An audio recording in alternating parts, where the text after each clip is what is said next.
ಇವತ್ತು ಬೆಂಗಳೂರಿನಲ್ಲಿ ಒಂದು ಬೃಹತ್ ಪ್ರತಿಭಟನೆಯನ್ನು ನಾವು ಹಮ್ಮಿಕೊಂಡಿದ್ದೇವೆ.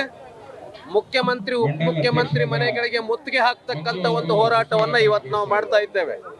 ಕಾರಣ ಏನು ಅಂತ ಹೇಳಿದ್ರೆ 4ನೇ ತಾರೀಕು ಏನು ಸ್ಟ್ಯಾಂಪೇಡ್ ಆಯಿತು, 4ನೇ ತಾರೀಕು 11 ಜನರ ಸಾವಿಗೆ ಕಾರಣ ಈ ಸರ್ಕಾರ.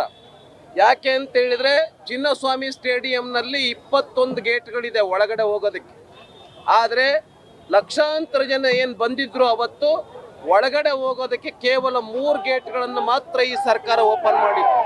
ಒಂದು ವೇಳೆ 21 ಗೇಟ್ಗಳನ್ನು ಓಪನ್ ಮಾಡಿದ್ರೆ ಈ ರೀತಿ ಸ್ಟ್ಯಾಂಪೇಡ್ ಆಗ್ತಾ ಇರಲಿಲ್ಲ. ಬಹಳ ಅತ್ಯಂತ ಖರಾಬ್ ವ್ಯವಸ್ಥೆಯನ್ನ ಈ ಸರ್ಕಾರ ಮಾಡಿತ್ತು. ಲಕ್ಷಾಂತರ ಜನ ಬಂದಿದ್ರು ಕೂಡ ಅವರಿಗೆ ನಿಂತ್ಕೊಳ್ಳಕ್ಕೆ, ಕುತ್ಕೊಳ್ಳಕ್ಕೆ, ಒಳಗಡೆ ಹೋಗೋದಕ್ಕೆ ಏನೇನು ವ್ಯವಸ್ಥೆಯನ್ನು ಮಾಡಿರಲಿಲ್ಲ. ಈವನ್ ವಿಧಾನಸೌಧದ ಮೆಟ್ಟಿಲುಗಳ ಮೇಲೆ ನಡೆದಂತ ಕಾರ್ಯಕ್ರಮವೂ ಕೂಡ ಅತ್ಯಂತ ಅವ್ಯವಸ್ಥಿತವಾಗಿರ್ತಕ್ಕಂಥ ಕಾರ್ಯಕ್ರಮ ಆಯಿತು. ಜನ ಎಲ್ಲ ಬೇಸತ್ತು ಹೋಗಿದ್ರು. ಕ್ರಿಕೆಟ್ ಫ್ಯಾನ್ಗಳು ಕೂಡ ಬೇಸತ್ತು ಹೋಗಿದ್ರು. ವಿರಾಟ್ ಕೊಹ್ಲಿ ಅಭಿಮಾನಿಗಳು ಕೂಡ ಬೇಸತ್ತು ಹೋಗಿದ್ರು.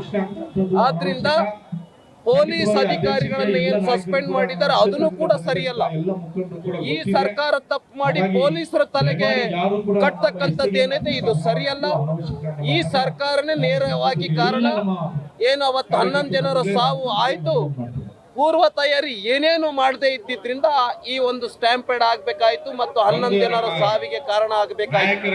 ಆದ್ರಿಂದ ಕೂಡಲೇ ಈ ಸರ್ಕಾರ ಮುಖ್ಯಮಂತ್ರಿ ಉಪಮುಖ್ಯಮಂತ್ರಿಗಳು ರಾಜೀನಾಮೆಯನ್ನು ಕೊಡಬೇಕು ಅಂತೇಳಿ ಆಗ್ರಹಿಸಿ ಇವತ್ತು ನಾವು ಮುಖ್ಯಮಂತ್ರಿ ಮನೆಗೆ ಮುಖ್ಯ ಹೋರಾಟವನ್ನು ನಾವು ಮಾಡ್ತಾ ಇದ್ದೇವೆ.